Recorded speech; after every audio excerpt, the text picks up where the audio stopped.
Today I am going to talk about the homework, so I hope I have a captive audience, at least those of you who did the homework. The bottom line is that I was quite pleased with most of the solutions, and I learned something from it. I think maybe it might be mutual, and that we'll all have learned something from this. So there's a handout that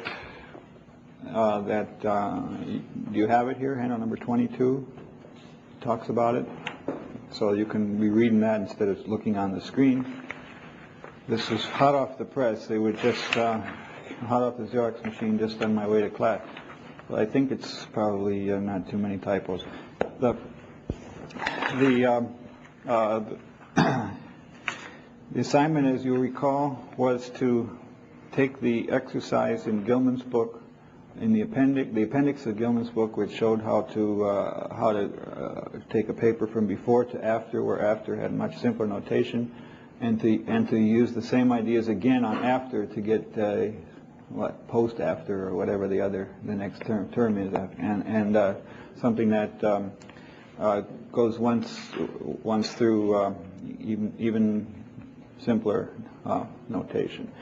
And so now we have a general unwritten law in our department that when we give an assignment, we should also try to work it ourselves before we ask the students to do it. Now, we don't always remember to do this, but it is definitely a policy, certainly on our exams, that we set the departmental exams, that we always have the answers prepared, that we think we can work the problems on the day that we give the assignment, and then when we publish answers later on, we also will improve them based on solutions that people actually did in the exams. But we're supposed to have worked the problems before we give them, and that has actually not always been the policy of the department, and it was introduced because of some surprising errors that occurred where people had completely unscaled their, they thought that the problem could be done in an hour, and it took a couple of weeks and things like that, and when they actually got to working on it.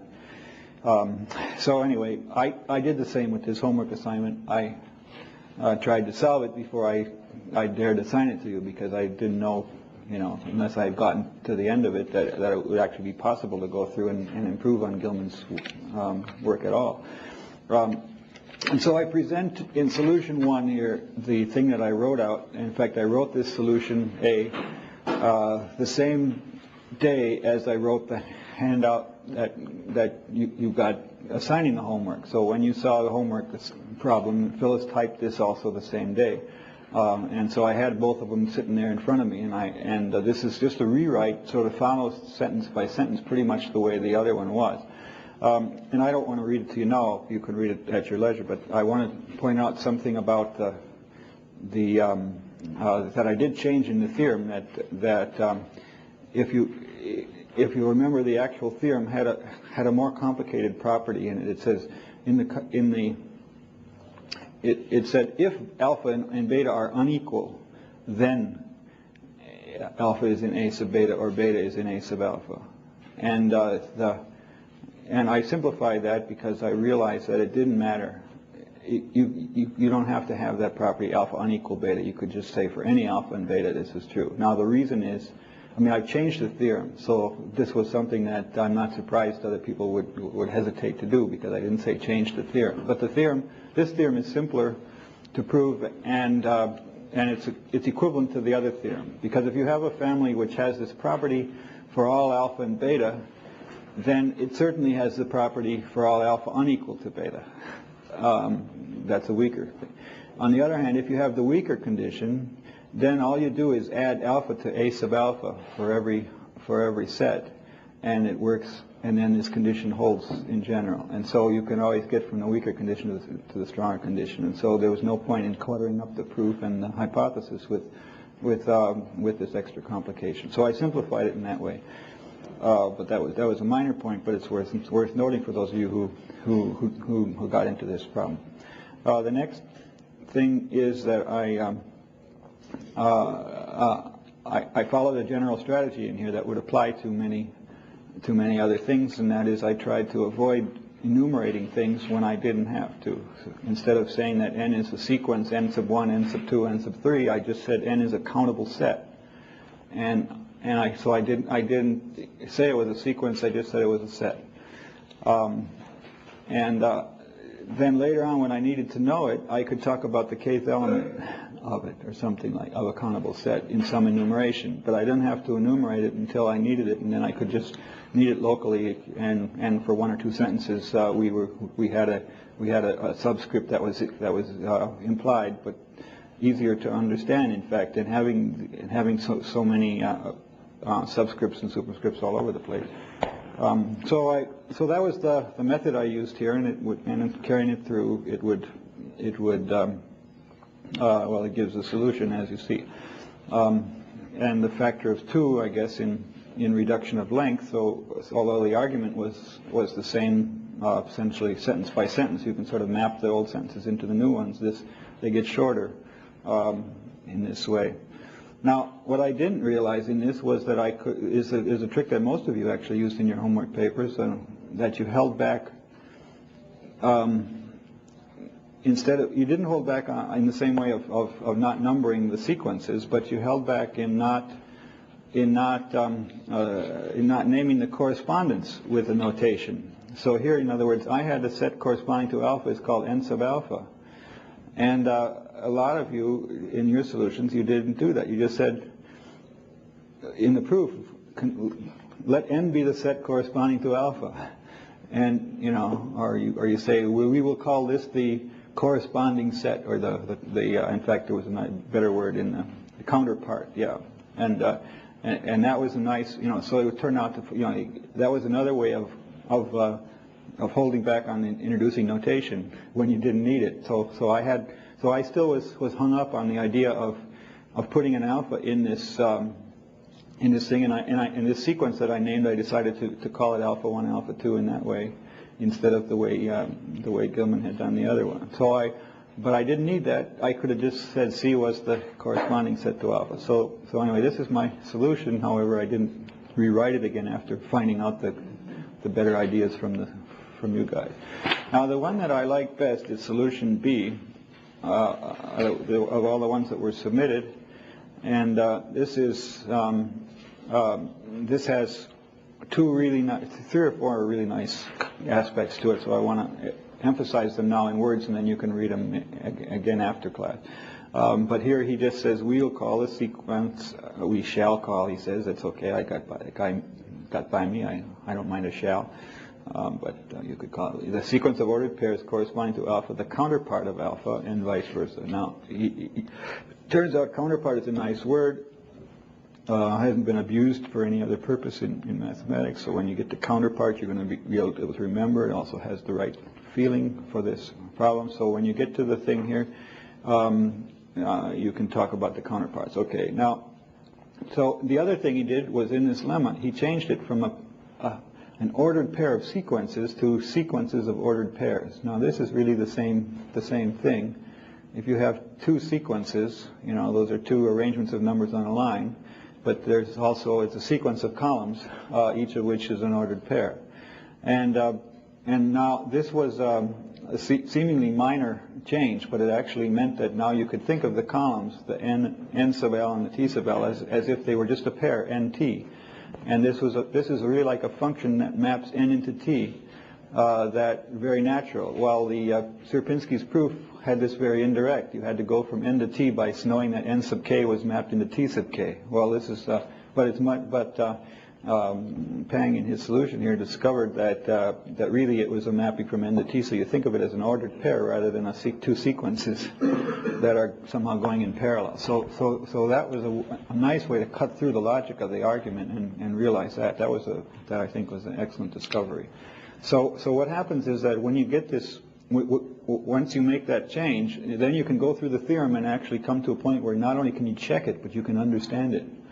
The theorem, you can sort of, you can sort of, I don't know, the best way I could say as to what this accomplished was that the proof of the theorem is now factored into two parts, which have a simple interface between the parts. There's one part that you can understand in itself, and then you can understand the second part, and there's a simple connection between the two parts, and he explains that in his theorem, and he says that he first constructs a sequence of Fn with the property that for all alpha and for all beta and A alpha, there is an ordered pair NT in the counterpart of beta with this property that relates NT and alpha. So here he gets now this is sort of a lemma, a sub goal that goes between the theorem and the final proof, and this is the interface between the two halves of the proof.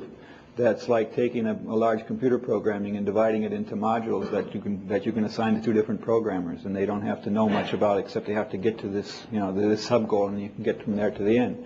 And the Sierpinski's proof and my write-up of the thing, everything was all one big muddle. I mean, not muddle, but it's on one page, but it's a bigger muddle. Everything was, you were doing both things together, a little bit of one, a little bit of the other, and so you had to keep more in mind. So this factoring is certainly an ease, a way to make the proof comprehensible. And then he says the construction is essentially a diagonalization technique. Now, anybody who's been working with countable and uncountable sets will know that Cantor introduced diagonalization technique to prove that sets were uncountable and so on. And so he's also relating this. He's sort of saying, here we're doing a diagonalization. He gives us a clue as to the structure of the proof, not specifically pointing out what he's diagonalizing, but just by this comment saying that it's essentially diagonalization is very helpful to provide the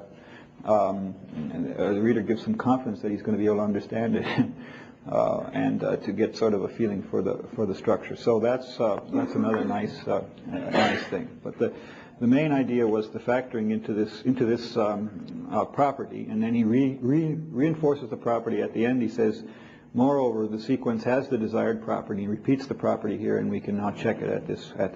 And so we got the property stated twice. Now we could have, factored it out into two lemmas, lemma 1, lemma 2, and so on, but that wasn't probably necessary because you could do it in a paragraph. And then the second paragraph shows how having that property is the key to proving that S is countable and so on. So he gets through the whole idea, and you could now also apply some of the simplifications in solution A to make this a little simpler yet. But pretty much that's why I like this as the best solution. It's certainly, I agree with the grader who said that it was easier to understand his solution than to understand my solution to the problem. Okay, now I gave a solution C here, just excerpts of it, so these three dots mean, there's more going on here. And this was just to illustrate some of the better examples of the way many of you avoided the double subscripts just by, like here we say we call this the integer sequence of alpha, and you just call it the integer sequence of alpha, and you don't say it's capital, it's script n sub alpha or something. You just use English instead of symbols, and sometimes English is better than symbols. Symbols aren't always a win. Sometimes you got to have symbols because you got to have a peg on it, but holding back and not giving a name to that was a win here, and so the way that actually was achieved, and I give excerpts so that you can see what the central idea of that solution was, and many of you used that idea. And now solution D, I want to show you the original of that one, because this David Salison had presented us with two answers, like Wilf did when he gave us two extreme examples of how to write up a proof. So we have two proofs here. One is for the logicians, and one is for the people that what does it say? A more elaborated treatment meant to be understandable to someone like myself. And here I want to show you the illustrations, and you should look up there in color because. And I couldn't reproduce them in the handout because they're in 4 colors, and This is now if we had restricted this to a black and white thing, it would be interesting to see what he would have done. I mean, the directors in Hollywood were very resistant in 1930 to introducing color and sound into movies, because they had developed a great art of how to communicate with black and white. And this was all being lost, they felt, as you went to movie. But color is certainly a very effective thing. You're going to make any brochures or something to boy, it sure doesn't. Well, when we focus up on it, you'll be able to get the idea here. But now, so I give the beginning of it in words, and there's 7 illustrations, and they build on each other in an interesting way. So that's what I'll get at here. But he starts out and he says, suppose we have a function spec of alpha that maps every real alpha to a countably infinite subset of the reals, figure A. So here he has alpha and is some element of the real line, and then he has spec of alpha, which is a countable set on a real line. Now this figure is like any illustration can be a bit misleading. A countable set doesn't have to consist of discrete points. They can have limit points. They can be all this, things that approach the square root of 2 or something like this. And so you can't always say, if you have a countable set, you can't say choose the smallest one or something like that. They might be the numbers 1 over n or something like that, and you can't choose the smallest one. So you can't. So a figure like this might, lead to say, okay, take a proof. We'll take the smallest guy in spec of alpha, the second smallest, so on. You can't do that. But that's okay. But the main thing is you can see that it's not continuous. it's countable, and choosing spec, it sounds like spectrum or special, but anyway, it's better than A sub alpha for the purposes of exposition to the user community that we have in mind here. Now the caption also is redundant. This is for the people who read only the captions and don't read through the paragraphs. Right now, this is a technique that everyone knows from Scientific American and various other scientific journals, where National Geographic and so on as well, where you can browse the articles and look at just the captions. And so, in fact, in National Geographic, they have quite elaborate captions. Sometimes that goes on sometimes longer than the article itself, because they want to make sure everybody reads the good stuff. Yeah. But okay, so he's the only student who used this idea, but it's something worth emphasizing because I hadn't mentioned it before. So this is the caption providing more information. It doesn't just say figure A. It's got a little story there going on, and there's this convention in his picture that he draws. He has an alpha, and then he has spec of alpha on another line, and now he gives figure B, which is the corresponding thing, trying to explain the hypothesis that if alpha is unequal B, then one is alpha is in spec B or the other. And I amplified the caption a little bit here when I read it, and I made another change that David might or might not agree with me on. I'll tell you about it now. I used alpha and alpha bar instead of alpha and beta, and the reason is that later on in his proof he had so gotten into the use of alpha in his thing that finally when he does the diagonalization, he's sitting there with a set alpha bar and an n bar and t bar corresponding to it, and those are n and t correspond to alpha, n bar and t bar correspond to alpha bar, and so he's actually applying this hypothesis with alpha bar instead of with, and beta never appears later on in the argument. So I thought it might be wise to introduce alpha bar right from the beginning, so that when you're applying the hypothesis, you've already got the figure that shows it. On the other hand, alpha bar, somebody might say, what is this? Is this minus alpha? Is this the complement of alpha? Does this have some semantics, or is it just an arbitrary other real number? And so I in order to diffuse that ambiguity, I added two words here. I said for two reals, alpha whoops, for any, Phyllis put it in the wrong place. It should be for any two reals, alpha unequal alpha bar. But I think David had only written for any alpha unequal beta, and I said any two reals alpha, just to sort of give the feeling there that they weren't related in any other way except being different. But that's I'm not sure which way to go on that, but I did make that change here. I had to report it.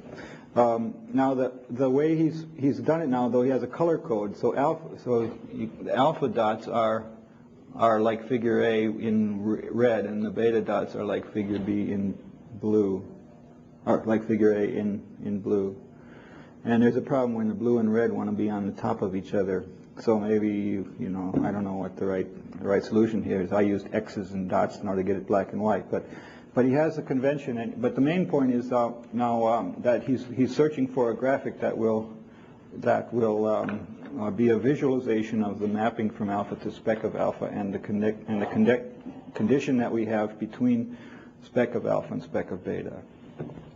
Then he goes and gives the figure which says all but a finite number map S into the entire set of reals. So here he has a set S indicated, and S is being mapped by F1 onto all reals, and F2 into all reals, F3 into just a spotty set here, and so we're somehow indicating that most of these come out to be all of the whole set of reals. Now he goes on and gives before we go on to prove Sierpinski's theorem, let's take a look at a lemma, which we will state here without proof. The lemma says that there is a one-to-one correspondence and so on. Now he illustrates this lemma by giving another correspondence to two-way, the two arrows here, between something which he illustrates graphically, and he's got this idea of the n's and the t's, where the n's are on a line and the t's are on a plane.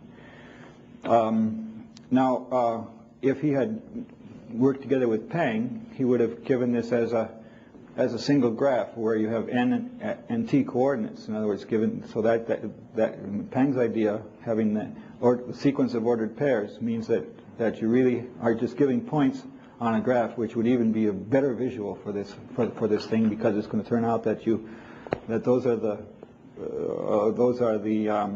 things that work out really nicely in the proof. And I imagine you might even have converged on that if you had more time to work on this. But that's so. Anyway, we have a visual here that shows the correspondence, and in the improved version with Pang, it would just correspond that to a set of some graph of points, and the projections and things would be visual, could be done then. Now, step 1, step 2, step 3, and so on, and he's got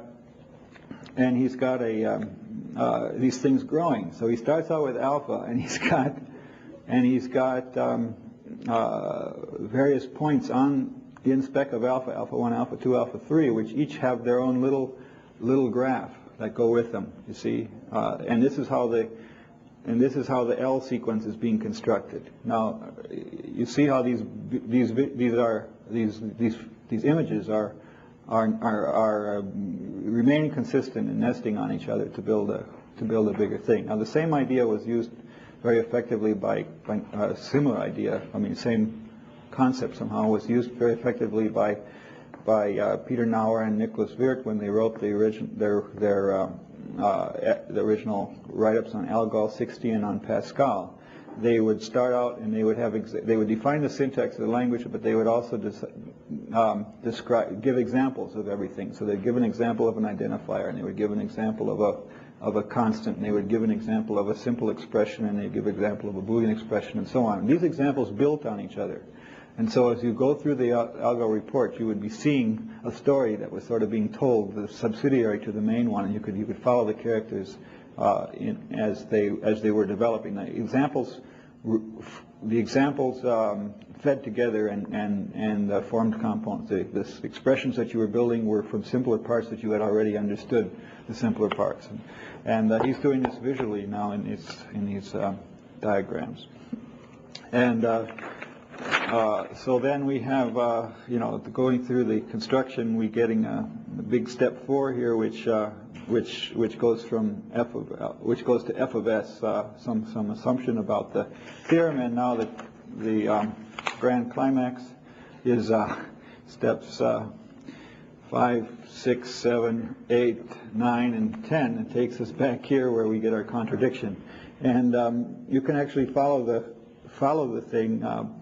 You go through the arguments. You got f of s. These are the sets that these are the images that have missing points. Then you can go from these to find to actually select missing points. And now we would do this actually.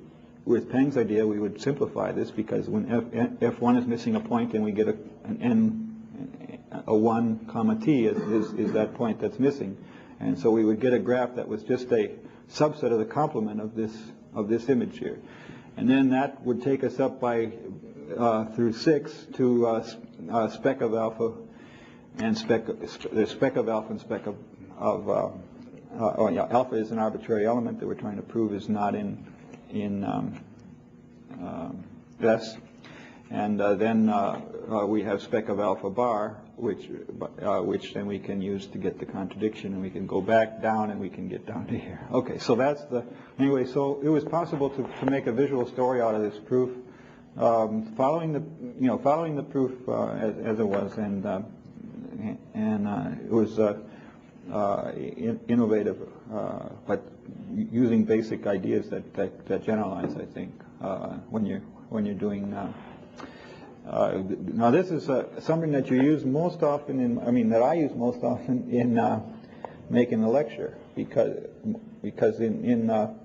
I usually don't have enough of a budget to make a lot of illustrations in the articles that I write, and certainly I don't have color. But when I'm making slides for an overhead projector, I've got more than 4 colors. I got and make a lot of diagrams, and so I can wave my hands and show to people. And Lamport might or might not talk about giving a lecture here, but I know one of his axioms is never try to give a proof in front of an audience, and rarely does it work. But if you have some pictures, they can get the idea that yes, they could understand it if they go back in a quiet room and think about it. So this is a good example of the kind of techniques that you use for your ordinary papers that have to go into dry journals that you don't have much room for illustrations. You still use this technique a lot in communicating to people when you give a presentation orally. And it would be nice if we could afford this in all the journals and if people had the time to do it. By the way, my experience is that the amount of work involved in getting a paper published and preparing it and getting it all finished is proportional to the cube of the number of illustrations in the paper. And so when I had something like that, line breaking into paragraphs and things like that I showed you last time, then that pretty much did me in for a couple of months. Any other work that I was supposed to get out the door was impossible during that time. Okay. Any questions on this? Come on. You got to have something to say. Okay, so now, you can say, when do you get your papers back? Yes, okay. After class. We decided not to give them before class because then you wouldn't be listening at all. But I think that if you look at if you read this handout with the solutions, now that you're a little motivated after having done it yourself, that'll complete the amount of learning that I wanted to get across there. Okay. Now let's see. Looking ahead, I've got. Okay, I'll say a few more things about illustrations of algorithms. We didn't have time to finish everything on Wednesday, and I'll base all of this on Volume 3 of the Art of Computer Programming, and then I'll have some other introduction of things we're going to talk about next week. So Volume 3 of the Art of Computer Programming. On the frontispiece here, I have actually it doesn't. I think maybe I explain it in the text somewhere, but this illustration. I had to prepare it on a CalComp plotter. This was done in the late 60s and didn't have a way to do typesetting. But this is a mathematically interesting illustration. It illustrates a hash method of based on the golden ratio. And if you look at it from the bottom to the top, this is, you can imagine putting things into an array, and the first one goes in at position 0.618 of the total array. Now this is the golden mean of the Greeks, the golden ratio that's supposedly used in a lot of ancient architecture. And if you put the next one, it goes into the fractional part of 2 times the golden ratio, which is 0.6 times 2 is 1.2.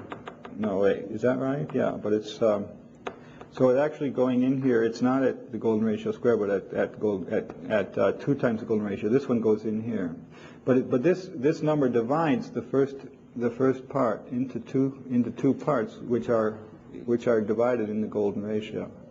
And the third one goes into fractional part of 3 times phi, which is over here, and that divides its subinterval into 2 parts. One is the golden ratio, and one is the.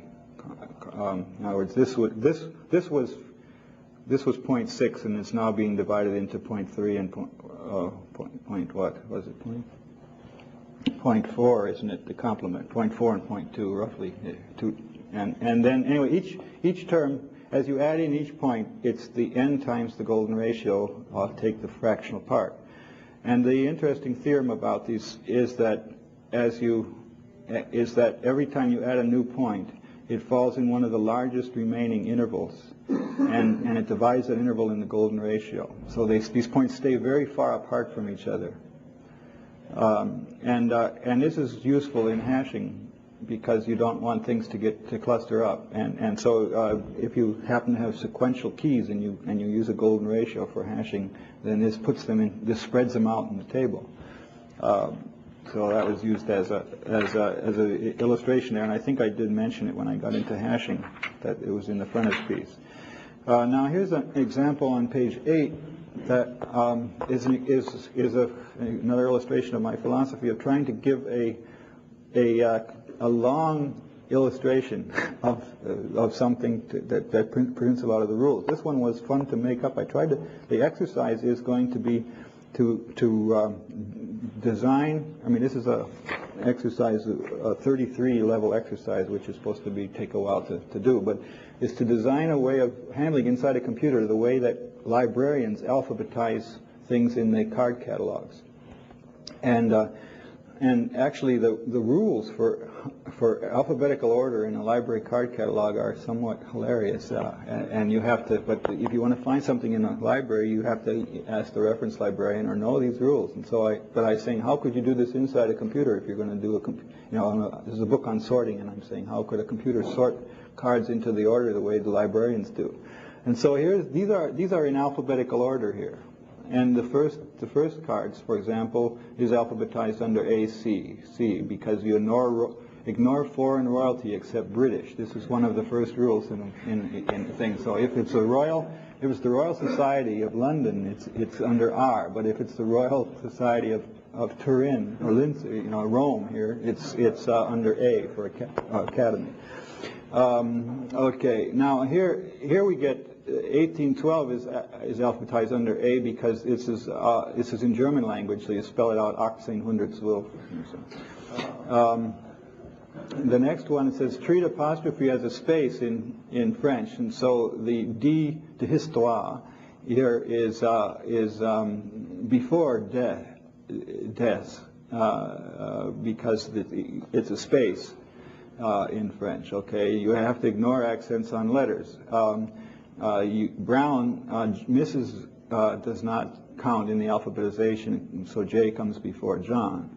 So then there's other rules like this. John Brown of Boston, mathematician. You have dates then come in, and you have works about somebody following works by, and all this is going on. You see the idea here. Some of these are, here's another 1812 overture coming in here as D suite. You ignore articles at the beginning and so on, and Al in Arabic names gets out, and respell labor without the U. I got John McCarthy in here. John was interested to know that he was in my book but he found out he was only as data, not as content. But McCarthy comes before machine. Okay, and saint st equals saint even in German. Okay, so anyway, now, but my main idea here was in order to illustrate the problems of doing sorting into alphabetical order, you will need to know what the computer program really has to do. And so I made up a detailed example like this, which would illustrate the problem of the exercise. And then the answer to the exercise, as you can guess, somebody who has written BibTeX, for example, would be to keep to have a way to have the letters here that appear in the card catalog, and then you have a secret key inside that you use for sorting, and those are all, and the answer explains that sort of thing. Okay, so so all these little rules were interested here, and says most of these rules are subject to certain exceptions, and there are many other rules not illustrated here. But that's the main idea of that I wanted to get at, is making an example that that is interesting to read, but also detailed enough. Now I tend to like detail myself. I'm not sure if this goes over with everybody, but the book seems to sell all right. So. Yeah. Now here's another illustration I made about, which I worked hard on. This is, I had to arrange the 24 permutations of, to illustrate the idea of, this is a section called inversions of a permutation, and every time you interchange two adjacent elements of permutation, the number of inversions changes by +1 or -1. And this is, at the top you have 1, 2, 3, 4 has no inversions. The inversions are pairs that are out of order. And at the bottom it has no inversions. And every time you go through one of the lines here, you drop by one inversion. And so you can visualize all 24 permutations by their inversion this way. Now in order to get this diagram though, I knew that it formed a truncated octahedron, but I had to rotate it to a position where these things weren't going to interfere with each other. And so I made a geometric model inside the computer. And I had to work with a Calcom plotter here. We had no graphics in those days, and so I rotated it and turned it around, and then plotted it many different angles until I found the one that would look readable from here. So that took quite a few experiments in order to get that illustration. Now let's see, I'm giving examples of algorithms mostly, though. Let's see, where do we have? So here's an example of an algorithm where the construction proceeds as follows, and so step by step we go through and we insert and we do things. So I'm talking about a construction here. Best way I know to explain that construction is showing small examples step by step, so that you can see the way it works. There's let's see now next. Sometimes this was just a chart that showed a construction. Let's see now. Table of numbers goes in here. Here's a table. Now, sometimes numerical tables are considered unenlightening because you have to look at the numbers. You have to really love numbers in order to appreciate a numeric table. Well, in this case, I think you can get the idea that we have this. These numbers are getting very close to 2. But they oscillate, and they go up and down around 2, and they sort of oscillate. And the period is actually pi, I think. And actually every 3.14 it changes sign. Although you can't even tell the difference by the time here. These are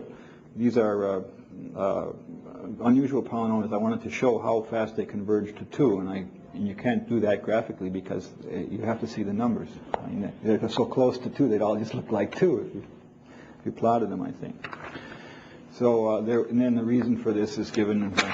Now let's see. This is it's always helpful for some classes of readers to have some connection with games, and so I have playing cards on the left and chess on the right. Suck people into doing the exercises. Not everybody loves these games, but a lot of people do. Now here's an example of an algorithm where I'm doing another step-by-step thing, and it's just an algorithm that builds two arrays, and so you see the algorithm as it's proceeding, and so you have to and I worked it out so that it'd be on the facing page, the algorithm and this chart. Oh, something I forgot to mention on Wednesday when we showed I was showing examples of this breaking a paragraph into lines, and there was a case where I couldn't get I had two paragraphs that were typeset. One is typeset by brand X and one is by brand Y, and naturally you'd like to have them together so that you can see them both and compare the two. But there was a lot of other text that had to go between them, and so you couldn't have them on facing pages. But you could still arrange that one was on the left-hand page and another was on a right-hand page. And then you can have any number of pages in between those, and you can still compare the two as long as they're on opposite pages like that. And Michael Platz taught me that idea of being able to have things. So if you had something that you have to, that there's no room to get them on facing pages, but you can still get it like this, and they're still facing pages as far as the person has to compare it concerned. It's not you don't get to give people little cards to carry and overlap or something like that with which would be the optimum way. But this is pretty good second choice. Again, an illustration of an algorithm step by step by giving a specific instance of the algorithm as to what happens. A person can read through these and work them out with a little piece of paper, but the algorithms are inherently not trivial. So I believe this is the best way known to present them. Here's a symbolic where it shows the possible places where the next step could put number 15 into the thing. So, okay. Now, in the main part of the text on sorting, I carried through an example of 16 keys that would be sorted by 20 different ways. And so I got these keys, and you almost get to know them by heart if you keep reading this book. You can quote them each one has a somewhat different graphic that indicates how it works. So when you sort them by straight insertion, there's this idea of where are you going to insert the next key, and so 87 gets inserted before 503, and then you get to the next line, and 512 pops up, and it has to be inserted after 503, and then 61 before 87, and so on. And then there's a two-way insertion algorithm described here. Then there's shell sort, the diminishing increment sort, where you compare things that are far apart and you swap them if they're out of order. And so that's illustrated on those same 16 keys with a different set of increments you got over here. List insertion is strange. I don't know what to do about the graphic there, but that was it. Then we had the bubble sort. Here's bubble sort on the keys, and here we put the bubbling up, and you got the cocktail shaker version of the bubble sort, and and you got Batcher's method, which has this kind of another kind of comparison scheme and a geometrical interpretation by corresponding to folding paper that's illustrated on the same page. So as far as I know, here's the radix exchange, a quick sort. This is quick sort, and here I use boldface to illustrate the key in which I'm doing the partitioning. No, the keys, the boundaries of the subfile in which I'm partitioning, I guess. That one of those is also the key on which I'm doing the partition. Here it is, the quick sort. Now here's the boundaries. This is fine print, but it shows the idea of quick sort. We tried to get that in there. Then for radix exchange sorting, it was something where you used the binary values of the keys, so I had to give them actually an octal here.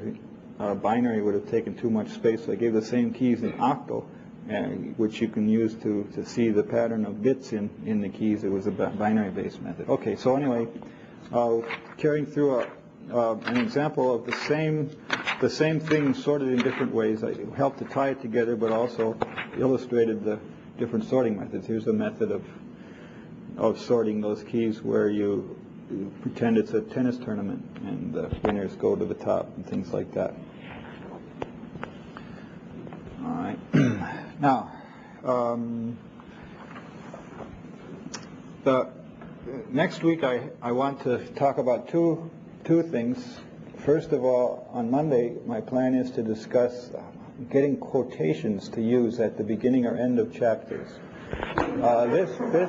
This I think is actually one of the most fun parts of all technical writing, and so I'm looking forward to Monday myself. Then on Wednesday and Friday, I'm going to talk about my fights with copy editors, and to give you a preview of that, I don't know. I got. According to Dennis Flanagan, I was one of the only authors who ever was able to see page proofs of his article because I was so upset with the way the thing first came out. And so I will show you the some of the things that the ways they ripped off my writing when I sent it into Scientific American, and some of the sequels to it. And you'll see that I was wrong sometimes, but most of the time there's issues in there which are going to arise, and also in your own writing. So we'll see this. So now Scientific American was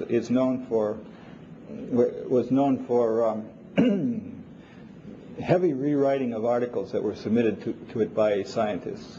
And some people would say, if any of your words survive, this is really incredible. So I decided I would, before I sent my article in, I was going to be the first author whose article would not be touched by Scientific American, and I would send them something that they would accept, sort of word for word as it was. And so I was going to epitomize the Scientific American style and so on, and I wrote it. Well, what I got back was completely different from what I wrote, of course. And then these are the and then these red marks here are things that I felt absolutely had to be changed before we went into print, and over and over here. And I would still much rather reprint the way I wrote it, but you'll see that story on Wednesday and Friday. And some other, I had a call from ACM copy editor today, and we had a long discussion about whether data is singular or plural. So and she sent, yes, it's very shocking.